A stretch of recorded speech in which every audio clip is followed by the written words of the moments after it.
자, 예수 믿고 구원받은 하나님의 백성은 첫 순종으로 침례를 받아야 된다. 제가 지난주에 말씀을 드렸었죠. 이 침례는 한 3가지 정도의 의미를 갖고 있다고 말씀드렸습니다. 첫 번째는 침례는 죽음과 부활을 상징한다라고 얘기를 하고 있습니다. 예수 그리스도께서 십자가에 달려 죽으셨고 그 부활하신 것에 우리가 동참하고 연합한다는 의미가 있는 것이죠. 그래서 물속에 들어갔다가 물속에서 나오는 것이 바로 죽음과 부활을 의미한다라고 말씀드렸습니다. 두 번째 의미는 주인이 바뀌었다라는 얘기죠. 내가 예전에는 예수님을 알기 전에는 죄의 종으로서 살았지만 이제 예수 믿고 구원받은 하나님의 자녀가 된 이후부터는 누가 주인이에요? 바로 예수 그리스도. 우리 주님이 나의 진정한 주인이 되셨다. 주인이 바뀌었다라는 의미를 말씀드렸습니다. 세 번째는요. 주님과 동행하는 삶을 살겠다는 결단과 헌신이다라고 말씀드렸습니다. 주님과 동행하는 삶. 네. 자, 아울러 침례를 받아야만 우리가 구원을 받는 것이 아니라 침례를 받고 안 받고는 상관없이 우리가 예수 믿고 구원받은 자들이 침례를 받는다라고 말씀드렸습니다. 하지만 사랑하는 연인끼리 서로 결혼식을 올려서 이 부부됨을 선포하듯이 침례라는 것은 하나님을 사랑하는 자녀로서 하나님의 자녀됨을 선포하는 예식이다라고 말씀드렸습니다. 그래서 올 여름에는 침례식 한번 하려고요. 우리 승합차 이제 신청을 했는데요. 한 2달 정도 뒤에 나온다고 합니다. 시간이 많이 걸릴 것 같아요. 많이 밀려 있다고 하더라고요. 그래서 한 2달 뒤면 그래도 여름 되기 전이니까 이제 좋은 곳을 물색해가지고 침례 받을 수 있는 그런 좋은 곳에 가서 또 침례식도 하고 그런 교제하는 시간을 좀 갖도록 계획하겠습니다. 자, 이제 우리 모두가 하나님의 자녀가 다 되었습니다. 그렇기 때문에 우리는 서로가 형제이고 자매가 된 것이죠. 우리 모두가 다 하나님을 아버지라고 부르니까 아버지 밑에 있는 자녀들이잖아요. 그럼 서로가 무슨 관계입니까? 형제, 자매의 관계죠. 우리 옆 사람과 함께 인사 한번 좋겠어요. 우리 형제님, 자매님, 반갑습니다. 사랑합니다. 우리 소원이, 시원이는 원래부터 형제, 자매였고, 근데 엊그저께 얘기를 나누는데, 제가 하나님을 아버지라 부르고, 우리 시원이가 하나님을 아버지라 부르면, 너와 나와의 관계는 무슨 관계니? 형제 관계예요? 형이라고 불러야 되나? 그런 관계. 하나님의 자녀의 그런 관계로 우리가 살아가고 있습니다. 자, 우리 시원이 얘기를 했는데, 시원이를 보면 여러분 누가 생각납니까? 우리 맨 뒤에 있는 애, 시원이 일어나봐, 잠깐. 얼굴 좀 보자. 우리 시원이를 보면 누가 생각나세요, 여러분? 제가 생각난다고들 많이들 얘기하시는 것 같아요. 저를 꼭 닮았나요? 확신 있게 얘기해 주시네요. 제 아들입니다. 아들이라서 닮은 것 같아요. 우리 귀여운 우리 손녀딸, 너무 이쁜데 누구 닮은 것 같으세요? 엄마, 아빠. 엄마도 이쁘고 아빠도 이쁘고, 아유, 맞아요. 이렇게 엄마 아빠의 유전자를 닮아서 그런지 모르겠지만 닮아요. 요즘 들어서 제가 이제 나이를 조금씩 먹고 가는데 그런 얘기를 들었습니다. 저희 아버지를 많이 닮았다는 얘기를 제가 들어요. 그냥 모습도 좀 닮아가는 것 같고 말투도 닮아가는 것 같고 하는 행동도 어쩜 그렇게 닮아가는지 모르겠습니다. 제 아내가 하는 소리예요. 어떻게 보면 꼭 아버지다. 그런 얘기를 합니다. 그러니까 같은 DNA가 있어서 그런지는 모르겠습니다. 유전인자가 있어서 뭔가 늘 함께 보고 또 배우고 같이 나눈 사이가 되었기 때문에 닮아가는 것 같은 생각이 들어요. 뭐 부모 자식 간뿐만 아니라 부부지간도 많이 닮는 것 같아요. 제 아내랑 저랑 한 18년째 지금 결혼생활을 하고 있는데 많이 닮았나요? 억지로. 근데 전혀 결혼하기 처음에는 안 닮았어요. 근데 지금은 얼굴이 둥글둥글하면서 저랑 많이 닮아가는데 같이 식사도 먹는 것도 같이 먹고 하니까 닮아가는 것 같습니다. 뭐 저희 부부보다 더 닮은 부부가 여기 있지 않습니까? 우리 한태희 집사님, 우리 김정 집사님. 뭐 부부라고 안 하고 그냥 서로 남매지간이라고 해도 다 이해할 수 있을 그런 닮은 요소를 갖고 있는 것 같아요. 서로 인정들 하시죠? 서로 불편하신가요? 닮았다 가면? 예. 자, 그렇다면 우리는요, 하나님의 자녀이기 때문에 누구를 닮아야 되는 걸까요? 예, 당연히 하나님의 모습을 닮아가야 한다는 것입니다. 우리 주님과 닮은 구석이 좀 있어야 돼요. 예, 그게 바로 하나님의 자녀된 모습이죠. 자, 누가 봐도 저 사람은 교회 다니는 사람 같구나. 저 사람은 신앙생활 하는 사람 같아. 예수 믿는 사람 같아. 라고 누가 보더라도 인정해 줄 수 있어야 되는 거예요. 자, 그런데 혹시 여러분 친구분들이 야, 너도 교회 다녔어? 너 정말 교회 다닌 거 맞아? 그렇게 물어볼 경우가 있잖아요. 그거면 그렇게 얘기를 들으면 좀 문제가 심각해지는 것 같습니다. 야, 너도 교회 다녔어? 아마도 신앙생활을 잘 못하고 있는 것이 아닌가 싶은 생각이 듭니다. 자, 이런 말을 계속 듣고 살아야 되는가? 너도 신앙생활 하고 있었니? 너도 교회 다녔니? 전혀 몰랐네? 여러분 계속 이 얘기를 듣고 살아야겠습니까? 아니면 역시 넌 교회 다닐 줄 알았어. 정말 너는 그래 맞아 교회 다닐 줄 알았어. 이런 얘기를 더 듣고 싶으세요? 어떤 얘기를 더 듣고 싶습니까? 한번 우리 여러분의 의견을 한번 표현해 봤으면 좋겠습니다. 첫 번째, 야 너도 교회에 다녔냐? 전혀 몰랐네. 자, 그런 얘기를 계속 듣고 싶은 분들은 오른쪽 발가락 한번 살짝 들어보세요. 예, 소리 다 납니다. 아니면 야 그래 넌 역시 교회에 다닐 줄 알았어. 역시 그래 너 얼굴부터 딱 달라. 자, 그런 얘기를 듣고 싶으신 분 왼쪽 발가락 살짝 올려주세요. 예, 다 표시 납니다. 정말 그렇습니다. 우리가 신앙생활을 좀 편하게 하고 싶으신 분들은 야, 교회 다니는 거 숨기고 싶으신 분들 꽤 있으신 것 같아요. 사회생활을 하다 보면 교회 다니는 거 숨기고 싶고 그런 분들이 좀 있는 것 같아요. 그래서 나중에 알고 보니까 야 너도 교회 다녔어? 이렇게 듣는 경우가 있는 것 같아요. 그런 편한 신앙생활 하고 싶은 분들은 계속 그런 얘기를 듣고 싶어 할지 모르겠고요. 그러나 정말로 역시 넌 교회 다니는 사람인 줄 알았어. 이런 얘기 듣고 싶은 분들 계시잖아요.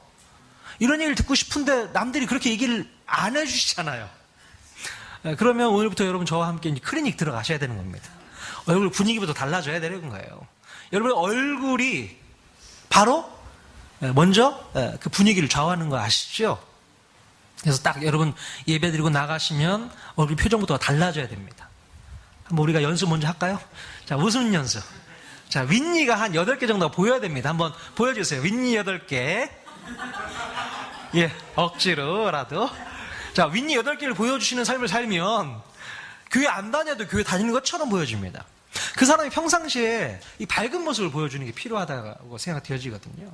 여러분 늘 밝은 모습 보여주십시오.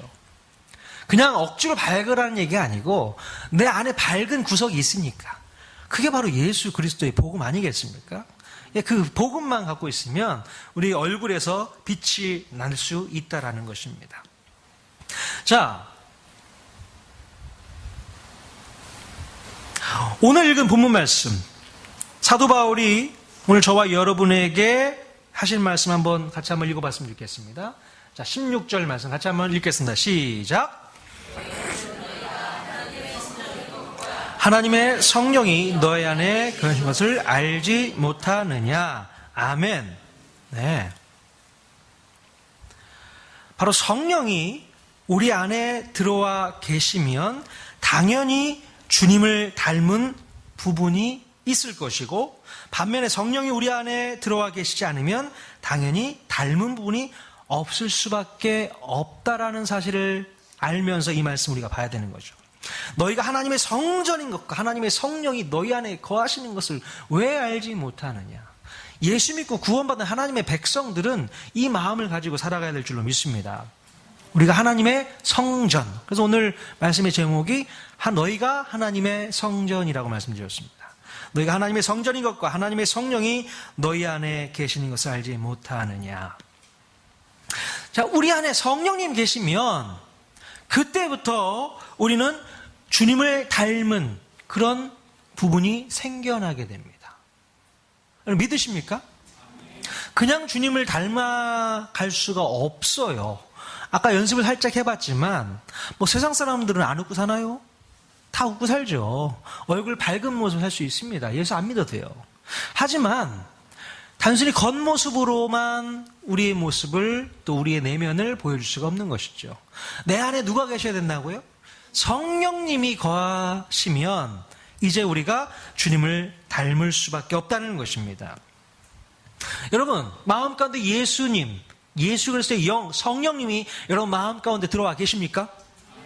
스스로 한번 물어보십시오. 내 마음 가운데는 성령님이 들어와 계시는가? 스스로 점검해 보셔야 됩니다. 그래, 우리 통하는 교회 성도님은 다 성령님이 여러분 마음 가운데 있는 줄로 믿습니다. 자, 사도행전 2장 38절에 보면 베드로가 이런 말씀을 했습니다. 한번 읽어보시겠습니다. 베드로가 이르되 너희가 회개하여 각각 예수 그리스도의 이름으로 침례를 받고 죄 사함을 받으라. 그리하면 성령의 선물을 받으리라. 아멘.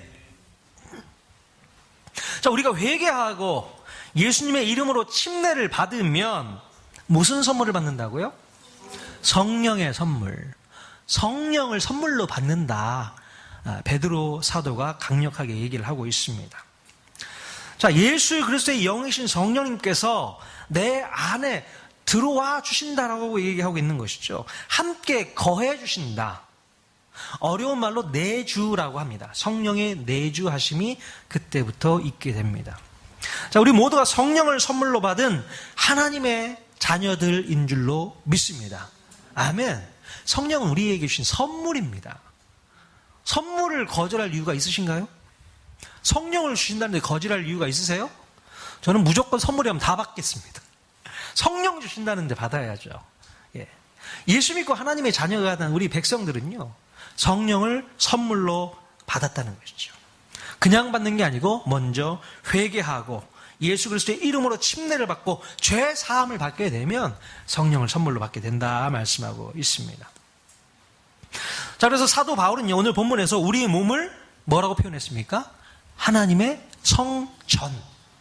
성령님이 내 안에 들어와 계시니까 그 순간부터 우리의 몸은 하나님의 성전이 될 수밖에 없는 것입니다. 자, 여러분, 성전은요 원래 뭐 하는 장소였어요? 성전은 제사 드리는 장소였습니다. 제사하는 장소. 예수님께서 이 땅에 오시기 전에 한 구약 1500년의 시간 동안 제사를 드렸는데 이스라엘 백성들은 하나님 앞에서 제사를 드리면서 하나님께 영광을 올려드렸죠. 그래서 500년 동안은 움직이는 성막에서 제사를 드렸고 1000년 동안은 움직이지 않는 성전에서 제사를 드렸습니다. 한번 우리 그림 한번 봤으면 좋겠네요. 자, 이게 성막입니다. 텐트예요. 이스라엘 백성들이 광야에서 시내산에서 성막을 만드는 방법을 배워서 성막을 만들어서 이곳에서 이제 제사를 지내잖아요. 이게 한 500년 정도 성막 제사가 있었습니다. 앞에 보이시는 게 불 피우는 겁니다. 짐승을 잡는 거예요. 그래서 성막이 있고 그 뒤에 성소, 지성소로 나눠져 있는 성소가 있는 것이죠. 자, 이 텐트에서 500년 동안 이스라엘 백성들은 제사를 드렸습니다. 짐승을 잡아서 하나님께 제사하고 예배를 드렸다는 것이죠. 자, 그런데 이제 500년 역사가 끝나고 나면 솔로몬이 성전을 건축합니다. 성전. 예. 솔로몬의 성전이죠. 텐트는 왔다 갔다 할 수 있지만 성전은 왔다 갔다 못 합니다. 그래서 우리 하나님께서 택하신 장소에 성전을 세우라고 말씀하셨고 성전에서 이제 제사를 드리게 됩니다. 앞에 있는 것이 이제 단인 것 같아요. 제단에서 불을 피워서 짐승을 잡아서 제사 지내는 거룩한 장소가 바로 성전이었습니다. 이 성전에서의 제사는 아무나 집례를 할 수 있었던 것이 아니고 거룩하게 구별된 제사장들만 집례할 수 있었습니다. 나도 짐승 불 펴가지고 제사 지내고 싶어 이러면 안 되는 거예요. 제사장들만 할 수 있는 거예요. 거룩한 제사장들만 그 일을 할 수 있다는 것입니다. 자, 그래서 하나님께서 임재해 계신 이 성막과 성전은 언제나 거룩했습니다. 거룩했다는 것이죠. 자, 그래서 고린도서 3장 17절에 보면 사도 바울이 이런 얘기를 했습니다. 3장 17절 한번 보시죠. 같이 한번 읽겠습니다. 시작. 누구든지 하나님의 성전을 더럽히면 하나님이 그 사람을 멸하시리라. 네, 하나님의 성전은 거룩하니 너희도 어떻다고요? 그러하니라. 너희도 거룩하다라는 말입니다. 자, 이게 무슨 뜻입니까? 하나님의 성전이 거룩하니까 너희도 거룩한 삶을 살아야 된다, 이런 얘기일까요? 하나님의 성전이 거룩하니까 이제 내 안에 예수 그리스도가 들어와서 내가 성전이 됐으니까 거룩한 삶을 살아야 된다, 이런 뜻인가? 오늘 너희도 그러하니라 이 말씀은요, 하나님의 성전인 우리가 이미 성령으로 말미암아 거룩해졌다라는 것을 의미한다는 것을 우리가 알아야 됩니다. 내 안에 예수 그리스도의 영이 들어와 계시면 나는 이미 성전이 되었고 그때부터 우리는 거룩해지는 거예요. 내가 뭔가 어떤 행동을 통해서 어떤 삶을 통해서 거룩해지는 것이 아니라 이미 우리가 거룩해졌다라는 것을 알아야 됩니다. 우리 옆 사람에게 인사 한번 나눴으면 좋겠어요. 거룩해지셨습니다. 이미 거룩하셨습니다. 예. 네, 분명히 알아야 돼요. 우리가 뭔가 거룩한 삶을 살아야만 거룩해진다 라고 생각하는 건 착각입니다. 이미 내 안에 성령님께서 오셨기 때문에 우리는 거룩해지는 것을 알아야 된다는 것입니다. 자, 그러면 이 거룩이라는 말은 도대체 무슨 뜻인가? 한번 생각해 볼 필요가 있죠. 이 거룩이라는 말은요, 구별됨을 의미합니다. 구별되었다, 남다르다. 이게 거룩의 진정한 의미입니다. 그래서 거룩은요, 우리가 어떤 행동을 통해서 거룩한 행동을 해서 얻게 되는 결과물이 아니라 이미 우리에게 주어진 남다름의 신분을 의미합니다. 남다른 신분, 이 거룩이라는 것이죠. 자, 예를 들면 우리 군인들은 군복을 입잖아요. 군복을 딱 입으면 어때요? 군인 같아 보이잖아요. 그게 이제 거룩인 거죠, 어떻게 보면. 남다름인 거예요. 군복을 벗을 때는 아무것도 아닌데 군복만 딱 입으면 사람이 바뀌어요. 또 학생들은 교복을 입잖아요. 교복을 딱 입으면 이제 학생의 어떤 신분이 되었다는 것을 보여주는 거지 않습니까? 이게 바로 거룩의 의미가 바로 여기에 있습니다. 구별되었다. 옷을 입으면서 학생이 되고 군인이 되는 것처럼 구별된 모습을 말씀드릴 수 있는 것이죠. 그래서 우리는요, 어떻게 보면 거룩이라는 말을 너무 오해하고 있습니다. 거룩한 행동, 어떤 행동을 해야만 거룩해진다라고 생각하는데 그렇지 않다는 거예요. 우리가 뭐 예를 들어서 할렐루야 뭐 입에 달고 살면 거룩합니까? 목사님들 할렐루야 목소리 깔고 할렐루야 하면 거룩해져 보입니까? 그렇게 거룩해질 수 있으면 제가 맨날 그렇게 하겠습니다. 아무리 그래도 거룩해질 수가 없는 것이죠. 주일에 옷 잘 차려입고 예배당에 와서 손 높이 들고 예배하고 찬양하고 헌금 많이 하면 그러면 거룩해지는 걸까? 정말 그렇게 해서 거룩해질 수 있으면 정말 그렇게 하고 싶어요. 근데 그런다고 거룩하다고 말할 수 없는 것이거든요. 우리 안에 성령님께서 거하지 아니하시면 우리는 거룩할 수 없습니다. 여러분, 성령의 열매 9가지 열매 기억하십니까? 사랑과 희락과 화평과 오래 참음과 자비, 양성, 충성, 온유, 절제. 다 아는 단어들이고 세상 사람들도 이 단어를 모르는 분이 없어요. 사랑 있고 기쁨 알고 있고 화평, 평화 알고 있고. 자, 그들도 그럼 성령의 열매를 맺을 수 있는 거 아니겠습니까? 사랑을 하면, 예수님을 알지 못해도 사랑을 하면 사랑의 열매를 맺는 겁니까? 오래 참으면 열매를 맺을 수 있는 건가요? 아니요. 그 안에 예수 그리스도의 영, 성령님이 있어야만 진정한 성령의 열매를 맺을 수 있는 겁니다. 똑같은 사랑이 다 사랑이 아니에요. 오래 참음, 인내, 아무리 참는다고 해서 다 그 열매를 맺을 수 있는 게 아니란 얘기입니다. 우리 안에 성령이 들어오시고 난 다음에 사랑이 나오고 화평이 나오고 기쁨이 나오고 오래 참음이 나온다면 그게 바로 성령의 열매가 되는 것입니다. 우리가 나중에 성령의 열매에 대해서 우리가 한번 배워볼 시간을 갖게 될 텐데요. 자, 반대적인 생각을 또 한번 해볼 수가 있게 됩니다. 자, 교회에 다니는 사람 중에서 술 한 잔씩 하시는 분도 계시잖아요. 담배 한 대씩 피우시는 분도 계시잖아요. 자, 술 마시고 담배 피우면 거룩하지 못하다라고 얘기할 수 있을까요? 고개를 끄덕끄덕 하는데. 자, 술 마시고 담배 핀다고 저 사람은 왜 이렇게 거룩하지 못하지? 라고 말할 수가 있느냐. 그 생각이 들어요. 여러분 어떻게 생각하십니까? 마음속으로 한번 생각해 보세요. 그럼 교회 다니는 사람은 술 마시고 담배 피우면 안 되지. 그럼 거룩함이 없는 거지. 라고 생각할 수 있어요. 왜 그렇게 생각하십니까? 우리 몸은 성전이라고 했는데 거기다가 막 술을 들이붓고 연기가 막 나는 굴뚝처럼 해 놔버리면 우리 몸이 건강하지 않으니까 거룩하지 않다라고 말씀하신다면, 그렇게 생각하신다면 잘못된 생각을 하고 있는지 모르겠습니다. 예를 들면 우리가 커피 좋아하시는 분들, 카페인 몸에 좋아요? 예, 몸에들 안 좋다고 합니다. 그러니까 많이 드시면 그것도 나쁜 거예요. 과식하는 거 몸에 좋습니까? 아니요, 몸에 안 좋습니다. 기름기 있는 고기만 막 먹고 하는 거, 내가 좋아서 먹는 음식, 그게 우리 몸을 상하게 한다면 그게 좋은 겁니까? 안 좋은 거거든요. 어쩌면 그것도 거룩하지 못하다고 말할 수 있는 거예요. 네. 단순히 먹고 마시는 그 정도를 가지고 거룩하다, 거룩하지 못하다 그렇게 얘기하면 안 되는 것이죠. 물론 겉으로 볼 때는 술 한 잔 마시고 담배 피는 게 거룩해 보이지 않을 수도 있습니다. 하지만 그 사람의 모습을 보고 거룩하지 못하다라고 평가하는 건 잘못되다는 것이죠.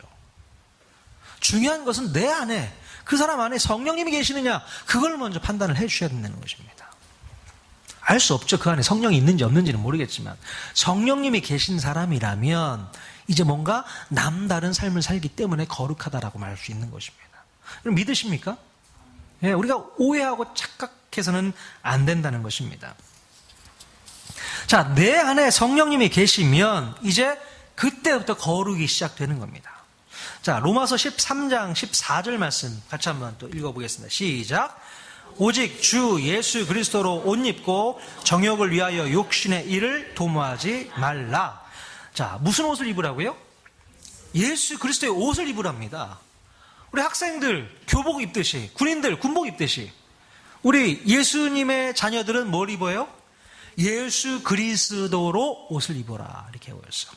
자, 예수 그리스도로 옷을 입고 정욕을 위하여 욕심의 일을 도모하지 말라라고 얘기하고 있습니다. 바로 예수 그리스도로 옷 입는 것이 거룩이다라고 말씀드릴 수 있습니다. 자, 그러므로 진정한 거룩은 내 안에서 성령님께서 함께 하심을 늘 인식하면서 순간순간마다 성령의 인도하심을 받고 사는 것, 이게 진정한 거룩이 아닐까 생각해 볼 수 있습니다. 다시 한번요, 성령님께서 함께하고 계시다는 사실을 내 안에서 인식하고 있는 거죠. 내 안에 성령님이 계시구나.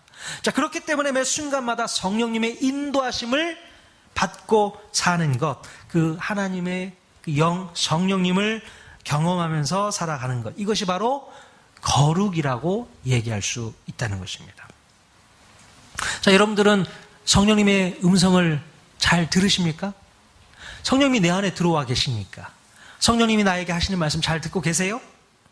라고 물어보시면 나는 한 번도 들어본 적이 없어. 여러분들 많이 계시잖아요. 아니, 성령님이 내 안에 들어오신 것 같기는 한데 성령님이 나에게 왜 아무런 음성을 안 들려주실까? 그런 고민해 본 적 없으십니까? 자, 성령님의 인도하심을 받으려면 성령의 음성을 우리가 듣고 살아야 되는데 어떻게 하면 성령의 음성을 들을 수 있겠는가? 많은 사람들이요, 성령의 음성을 어떤 육성으로 들으려고 노력을 합니다. 애를 써요. 근데 육성으로 잘 안 들려요. 김중량 목사야, 에코 딱 넣고 김중량 목사야 이러면은 하나님께서 나에게 음성을 들려주시는구나 라고 알 텐데 그런 음성이 잘 안 들립니다. 물론 성경에는 하나님의 음성을 육성으로 직접 듣는 경우도 많이 있습니다. 요즘도 그런 육성으로 음성 듣는 분들이 간혹 있을지 모르겠어요. 자, 그러나 대부분의 경우에는 요한복음 14장 26절의 방법으로 말씀을 해주십니다. 한번 같이 읽어보겠습니다. 시작. 보혜사 곧 아버지께서 내 이름으로 보내실 성령 그가 너희에게 모든 것을 가르치시고 내가 너희에게 말한 모든 것을 생각나게 하시리라. 아멘. 자, 우리 성령님께서 너희에게 모든 것을 가르쳐 주신다는 겁니다.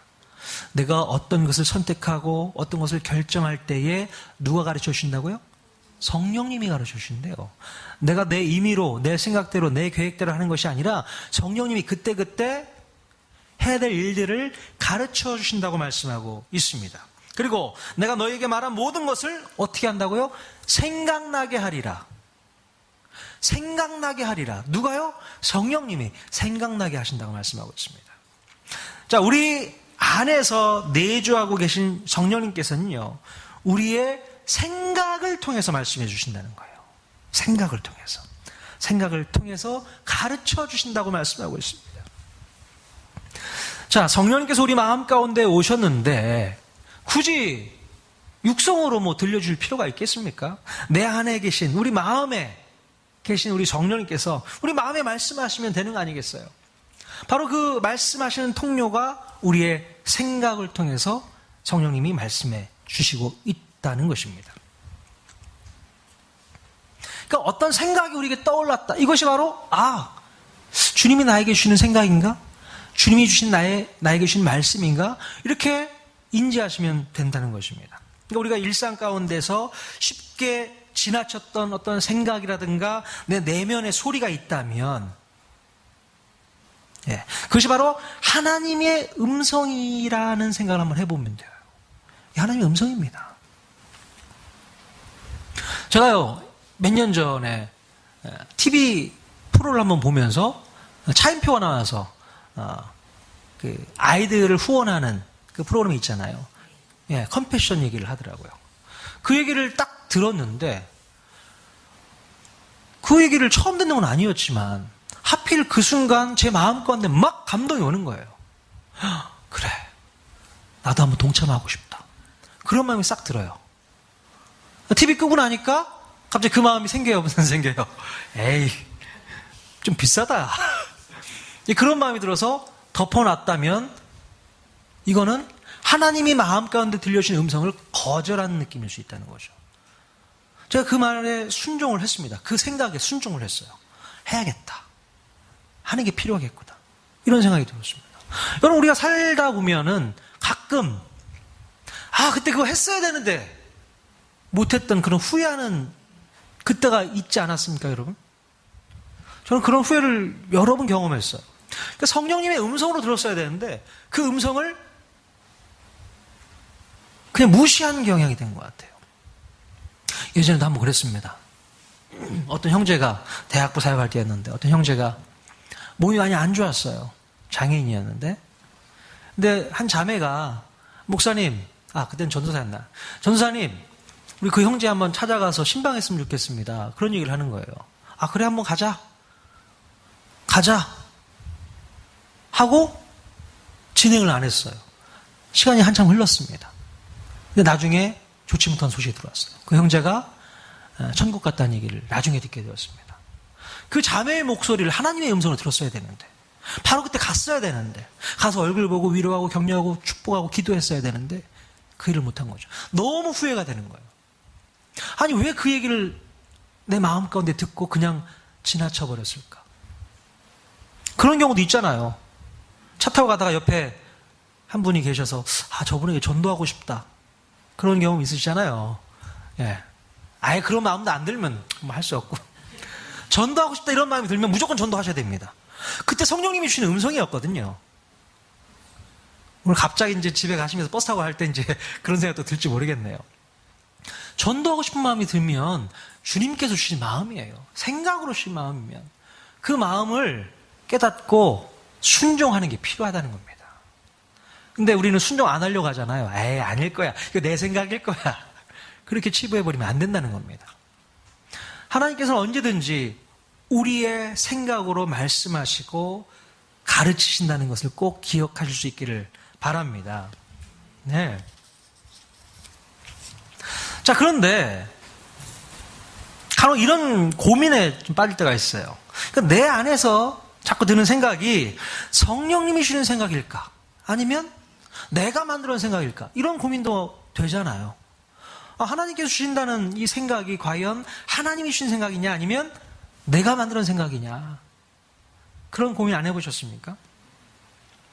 그것을 우리가 어떻게 구별해낼 수 있을까라는 생각을 해보게 됩니다. 저는요, 그런 구별하기에 있어서 먼저 필요한 것이 바로 성경 말씀이라고 생각합니다. 하나님께서 우리에게 주신 성경 말씀, 계시해 주신 이 책, 이 성경책을 통해서 하나님께서 우리에게 말씀해 주고 계시잖아요. 그러니까 내 안에 생각으로 주신 말씀과 이 성경의 말씀과 비교를 해보는 겁니다. 이 맥락이 맞아야 된다는 거예요. 근데 성경과 내 안에 드는 생각이 뭔가 조화가 이루어지지 않고 다르다라고 느껴지면 내 생각은 잘못된 생각일 확률이 높습니다. 아시겠어요? 그러니까 성경의 말씀과 내 생각과 이게 잘 어울리면, 잘 맞아떨어지면, 아하, 내 안에 주신 생각은 우리 주님의 생각이 맞구나, 주님의 음성이 맞구나라고 확신을 얻으면 됩니다. 근데 문제는 성경 말씀을 알아야 되는데 성경 말씀을 몰라요. 갖고만 있으면 이 성경이 나에게 주신 말씀이 되는 건 아니잖아요. 그래서 다다음 주에 이제 디모데후서 3장 16절에 보면 이제 하나님 말씀을 가지고 나눌 텐데요. 성경 말씀을 위해서 우리가 읽어야 됩니다. 그래서 다음 주, 이번 주부터 새벽에 제 아내랑 또 이제 참석하시는 한 집사님과 함께 성경을 좀 통독하기로 했습니다. 짧은 시간이지만 통독하면서 하루를 시작하자. 이 굿뉴스잖아요. 우리는 아침에 일어나면 제일 먼저 뉴스부터 켜죠.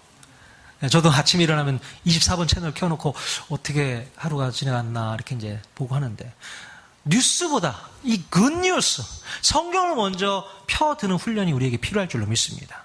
그래야만 하나님께서 그날 하루 우리에게 말씀하시자 하는 그 말씀을 들을 수 있는 거 아니겠어요? 그 말씀을 듣고 하루를 순종하며 살아가는 것이 정말 주님과 동행하는 삶이 될 줄로 믿습니다. 자, 오늘 하나님 말씀 다시 한번 정리해 보면, 너희가 하나님의 성전이라고 하는 말 가운데는요, 바로 우리 안에 성령님께서 내주하고 계신다는 것을 분명히 알아야 된다는 것입니다. 성령님께서 내주하고 계신다, 함께 해주신다, 동행해 주신다. 성령님께서 내주하고 계신 우리의 몸은요, 바로 성전이 된다. 성전. 자, 그러므로 우리는 거룩한 몸이 되었음을 깨닫고 남들과 구별되고 남다른 삶을 살아가야 하는 것입니다. 의도적으로 뭔가 내 의지로 사는 것이 아닙니다. 내가 거룩해져야지, 거룩한 삶을 살아야지. 아니요, 그렇게 애쓰실 필요 없으십니다. 그냥 여러분 자체가 거룩이에요. 여러분 안에 성령님이 들어갔기 때문에 거룩입니다. 그리고 이제 여러분 마음 가운데 있는 성령님이 말씀하시는 그 생각으로 살아가면 이제 그냥 거룩한 삶이 나오는 겁니다. 아시겠죠? 성령책 딱 끼고 교회 간다고 거룩해지는 게 아니잖아요. 거룩한 모습으로 찬양하고 기도하는 게 거룩이 아니거든요. 노력하지 마십시오. 애쓰지 마십시오. 하지만 중요한 것은 내 안에 성령님께서 말씀하시는 것은 꼭 들으셨으면 좋겠습니다. 오늘 여러분 가운데 말씀하신 성령의 음성을 들으시면, 듣고 그냥 한 귀로 듣고 한 귀로 흘려버리지 마시고 순종하십시오. 말씀하신 대로 순종하십시오. 그러면 그게 거룩인 거거든요. 그러면 바로 주님을 닮아가는 삶을 살게 되는 것입니다. 아멘. 그런 삶을 살면요, 여러분들 누가 이제 볼 때, 와, 혹시 교회 다니세요? 이렇게 물어볼 수 있는 거예요. 그런 삶을 우리가 살아야 되지 않겠습니까? 야, 하나님의 자녀 맞네. 우리 한태 집사님 딱 보면 하나님의 자녀 맞네. 딱 보여요. 뭐 굳이 감사할 것 같죠? 네, 정말 그래요. 그런 생각 들어야 되는데. 근데 우리의 삶이 여전히 주님 닮은 구석이 없다면 누가 제일 섭섭할까요? 누가 제일 섭섭할까요? 우리 주님이 너무 섭섭하실 것 같아요. 우리 만약에 시원이가 저를 닮지 않았다면 누가 제일 섭섭해요?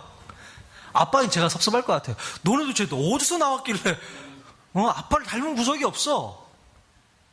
너무 아빠를 많이 닮아서 좋습니다. 제가 내 자식 맞구나. 우리 하나님도 마찬가지예요. 우리가 주님을 닮은 구석들이 많이 나왔으면 좋겠습니다. 우리 주님을 닮은 성품들이 있어야 되고 행동들도 있어야 되고 말투 하나부터 노력하지 말라고 했습니다. 노력하지 마십시오. 굳이 노력할 필요 없습니다. 성령님이 들려주신 대로만 하시면 됩니다. 성경에 쓰여있는 말씀대로만 살면 됩니다. 노력이 필요합니까? 말씀에 순종하는데 노력이 필요해요? 아니요, 노력 필요 없습니다. 그냥 하라는 대로 하면 되는 거예요. 그러면 자연스럽게 우리의 삶은 변화되어지고 거룩해지고 주님을 닮아가는 그런 삶을 우리가 살 수 있게 된다는 것입니다. 할렐루야!